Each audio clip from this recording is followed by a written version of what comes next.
U.S. President-elect Donald Trump has announced his picks to fill a number of crucial positions in his next administration.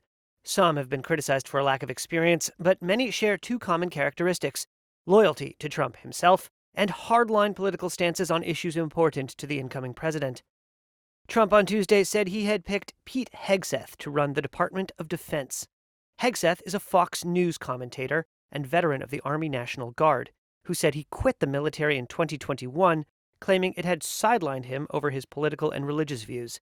I commit to provide the President and the Secretary of Defense my military advice. He has clashed with Air Force General C.Q. Brown, the chairman of the Joint Chiefs of Staff, accusing the military leader of, quote, wokeness, and suggesting he got the position because of the color of his skin.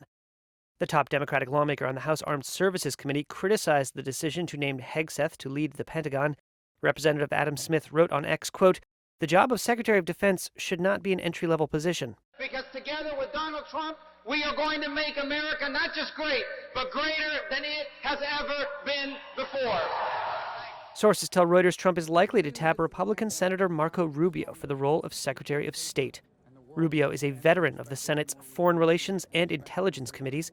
The senator has in the past advocated for a more muscular stance with respect to U.S. geopolitical foes, including China, Iran, and Cuba. He has shifted some of his positions in recent years to fall more in line with Trump's, including pushing for a less interventionist foreign policy.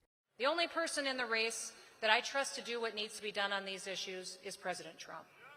South Dakota Governor Kristi Noem was named to lead the Department of Homeland Security, overseeing everything from border security to disaster response to the U.S. Secret Service.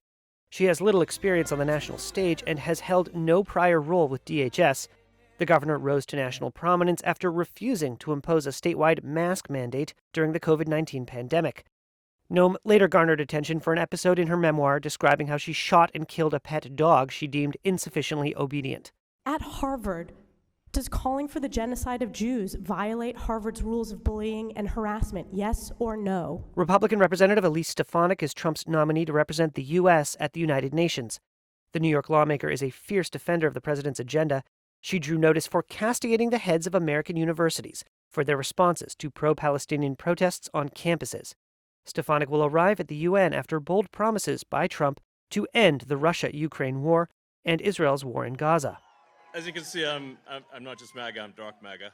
We are hungry to be part of something bigger than ourselves. Trump announced he would task Tesla founder Elon Musk and former Republican presidential candidate Vivek Ramaswamy with his goals of dismantling government bureaucracy, cutting excess spending, and regulations.